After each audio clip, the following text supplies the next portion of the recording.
Kurikulum Merdeka dirancang untuk semua jenjang, mulai dari pendidikan anak usia dini, pendidikan dasar, sampai pendidikan menengah baik di jalur formal maupun non-formal. Untuk melihat bagaimana kurikulum Merdeka diimplementasikan di setiap jenjang, mari kita perhatikan perjalanan pendidikan Wayan, Ani, dan teman-temannya. Di PAUD, pembelajaran menekankan bermain belajar sebagai upaya membuat anak senang belajar, mulai mandiri, dan menunjukkan perkembangan kognitif, sosial, emosional, dan spiritual sesuai dengan tahapannya. Perbedaannya, kurikulum Merdeka mengedepankan kegiatan berliterasi. Bukan mengajarkan anak untuk membaca, tetapi guru menggunakan buku bacaan sebagai basis untuk merancang beragam kegiatan yang membuat anak menyukai dunia bacaan. Misalnya membacakan buku, bercerita atau bermain drama, dan permainan untuk mengeksplorasi tema yang ada di dalam sebuah buku. Implikasinya, satuan pendidikan perlu menyediakan buku bacaan yang menarik dan memantik keingintahuan anak. Guru perlu belajar menggunakan buku bacaan sebagai basis kegiatan bermain belajar. Untuk jenjang SD atau MI, kurikulum Merdeka dirancang agar transisi berjalan mulus dengan pembelajaran di PAUD. Capaian pembelajaran di awal kelas 1 tidak menuntut murid untuk bisa membaca dan menulis. Ini dilakukan agar guru PAUD tidak terbebani untuk mengajarkan calistung. Struktur kurikulum SD atau MI tidak banyak berubah, kecuali IPA dan IPS digabungkan menjadi mata pelajaran IPAS. Selain mengurangi materi, hal ini bertujuan untuk menekankan pada pemahaman tentang ilmu pengetahuan sebagai cara dalam melihat dan mengeksplorasi lingkungan, alam, dan sosial budaya dalam keseharian. Perubahan lain adalah pembelajaran berbasis proyek sebagai kegiatan kokurikuler. Pembelajaran berbasis proyek merupakan kegiatan yang kontekstual, kolaboratif, dan berorientasi pada penyelesaian problem atau pembuatan karya. Pembelajaran ini dirancang untuk mengembangkan kompetensi dan karakter profil pelajar Pancasila. Kurikulum Merdeka juga mengubah orientasi pembelajaran olahraga dan kesenian. Kedua mata pelajaran ini berorientasi pada praktik tanpa banyak teori. Olahraga berisi kegiatan untuk kebugaran, dan kesenian berisi kegiatan berkarya untuk mengasah rasa seni. Karena itu, tidak ada buku teks olahraga ataupun seni untuk murid. Selain itu, kurikulum Merdeka SD atau MI mencakup bahasa Inggris sebagai mata pelajaran pilihan. Mapel ini dapat diterapkan oleh satuan pendidikan yang sudah memiliki SDM memadai. Implikasinya adalah guru perlu mempelajari secara lebih mendalam capaian pembelajaran kurikulum Merdeka, beserta elemen dan tahap perkembangan profil pelajar Pancasila. Guru juga perlu menyusun rancangan pembelajaran berbasis proyek yang akan diterapkan. Untuk jenjang SMP atau MTS, perubahan utamanya adalah informatika sebagai mata pelajaran wajib. Mata pelajaran informatika lebih menekankan pada kecakapan berpikir logis dan sistematis alias berpikir komputasional. Muatan mata pelajaran informatika tidak menekankan aspek teknis dari teknologi informasi, sehingga informatika tidak harus diajarkan oleh guru berlatar belakang informatika. Implikasinya, guru dengan latar belakang informatika, matematika atau IPA perlu disiapkan untuk memahami capaian pembelajaran dan metode pembelajaran untuk mapel informatika. Sebagaimana pada jenjang SD, mata pelajaran olahraga dan seni menekankan pada orientasi praktik. Untuk kedua mapel ini, tidak ada buku teks untuk murid. Untuk seni, satuan pendidikan dapat memilih setidaknya satu dari beberapa cabang seni yang tersedia. Pembelajaran berbasis proyek mendapat porsi yang lebih banyak. Untuk merancang pembelajaran berbasis proyek yang menjadi kegiatan kokurikuler tersendiri, guru perlu mempelajari capaian pembelajaran dan profil pelajar Pancasila.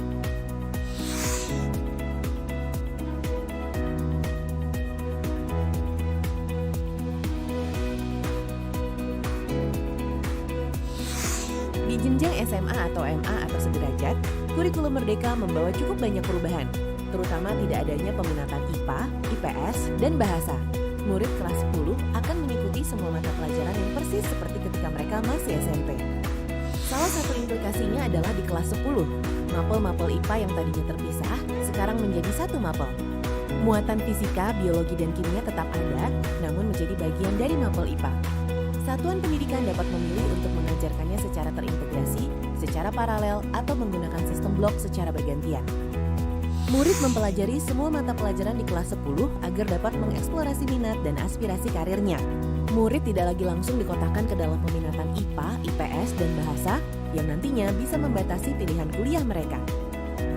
Implikasinya, guru kelas 10 dan guru BK sangat berperan untuk memandu murid mengeksplorasi minat dan aspirasi karir. Di kelas 11 dan 12, selain mengikuti mapel umum, murid bisa memilih mata pelajaran yang diminati dari minimal 2 kelompok mapel. Kelompok mapel MIPA, kelompok mapel sosial humaniora, kelompok mapel bahasa, dan kelompok mapel vokasi dan prakarya. Idealnya, pilihan ini sejalan dengan minat dan aspirasi kuliah atau karirnya. Misalnya, jika Wayan ingin kuliah kedokteran, ia bisa memilih mapel biologi dan kimia tanpa harus mengambil fisika dan matematika lanjutan. Wayan bisa juga mengambil bahasa Inggris lanjutan untuk menyiapkannya membaca buku-buku teks kedokteran berbahasa Inggris. Implikasinya, mungkin ada mata pelajaran kelas 11 dan 12 yang banyak diminati, namun ada juga yang kurang diminati. Jika ada mata pelajaran yang peserta didiknya terlalu sedikit, maka guru pengampu dapat menjadi koordinator proyek penguatan profil pelajar Pancasila dan mengajar mata pelajaran lain. Pengembangan kurikulum merdeka untuk jenjang SMK bertujuan untuk menyiapkan siswa-siswi SMK agar siap menghadapi dunia kerja setelah mereka lulus. Perkembangan yang begitu cepat di dunia kerja menuntut pembelajaran di SMK yang lebih fleksibel dan adaptif terhadap dinamika tersebut. Oleh karena itu, dalam kurikulum merdeka, industri dilibatkan secara aktif dalam pengembangan kurikulum mulai dari pemerintah pusat sampai dengan implementasi di SMK agar pembelajaran di SMK selaras dengan kebutuhan dunia kerja. Struktur kurikulum SMK menjadi lebih sederhana dengan dua kelompok mata pelajaran, yaitu umum dan kejuruan, dengan proporsi kelompok kejuruan yang meningkat menjadi 70%. Dalam proyek penguatan profil pelajar Pancasila, terdapat tema wajib yang khusus dilaksanakan di SMK, yaitu tema kebekerjaan. Tema ini bertujuan untuk membangun pemahaman antara pengetahuan yang didapatkan di ruang kelas dengan koordinasi real di dunia kerja, mengasah kesiapan kerja, serta meningkatkan kapabilitas siswa SMK sesuai dengan keahliannya. Praktik kerja lapangan memiliki alokasi minimal 6 bulan yang dilaksanakan di kelas 12 bagi SMK program 3 tahun, minimal 10 bulan di kelas 13 bagi SMK program 4 tahun. Pembelajaran berbasis proyek diterapkan dengan mengintegrasikan mata pelajaran terkait agar mengasah kompetensi berpikir kritis, problem solving, komunikasi, dan kolaborasi siswa SMK. Berbagai mata pelajaran pilihan juga diberikan agar siswa dapat mengasah kompetensi sesuai dengan rencana atau passion mereka. Kurikulum Merdeka mendorong tercapainya kompetensi krusial untuk siswa-siswa SMK dan menyiapkan siswa-siswa SMK pada kehidupan selanjutnya, bekerja atau berwirausaha atau melanjutkan studi. Dengan kurikulum ini, pembelajaran SMK semakin selaras dengan dunia kerja guna menciptakan lulusan yang mumpuni, berkarakter, kompeten, dan dibekali dengan kualifikasi kerja. Kelompok pemberdayaan dan keterampilan mencakup keterampilan okupasional, fungsional, vokasional, sikap dan kepribadian profesional, dan jiwa wirausaha mandiri. Kelompok ini dikembangkan sesuai kebutuhan dan karakteristik pendidikan kesetaraan serta berbasis profil pelajar Pancasila. Capaian mata pelajaran wajib kelompok umum disusun mengacu pada standar nasional pendidikan dan sama dengan capaian pembelajaran jenjang pendidikan formal serta wajib diberikan untuk semua peserta didik kesetaraan. Struktur kurikulum pendidikan kesetaraan terdiri dari mata pelajaran kelompok umum dan pemberdayaan dan keterampilan. Kelompok umum berisikan sejumlah mata pelajaran wajib atau umum dan kelompok pemberdayaan dan keterampilan. Khusus untuk mata pelajaran pemberdayaan dilaksanakan dalam bentuk proyek penguatan profil pelajar Pancasila. Capaian pembelajaran atau CP dapat digunakan untuk semua peserta didik tanpa membedakan jenis disabilitas yang dimilikinya. Untuk kurikulum Merdeka, cukup 1 CP untuk semua ketunaan dengan pembeda pendekatan untuk setiap jenis disabilitas yang terlihat dalam alur tujuan pembelajaran. Perlu diingat, CP-CP di pendidikan khusus dibuat untuk peserta didik berkebutuhan khusus yang memiliki hambatan intelektual dengan hambatan penyerta lainnya.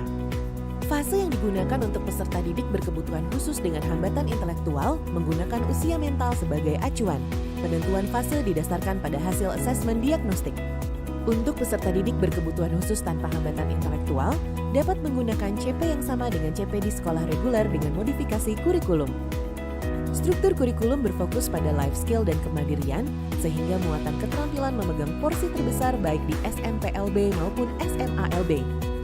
Hal tersebut ditunjang dengan CP yang disusun berdasarkan SK3PD atau Standar Kompetensi Kerja Khusus Penyandang Disabilitas, agar peserta didik dapat diakui skillnya di dunia kerja. Pada kurikulum Merdeka ini, kedudukan program berkebutuhan khusus diperkuat menjadi mata pelajaran wajib yang berdiri sendiri di jenjang SD sampai SMA. Implikasi dari kebijakan ini, satuan pendidikan perlu memperkuat relasi dengan dunia kerja serta penyiapan SDM yang mumpuni untuk program berkebutuhan khusus. Kami percaya kurikulum Merdeka akan membantu guru untuk merancang pembelajaran yang lebih menyenangkan dan bermakna bagi murid.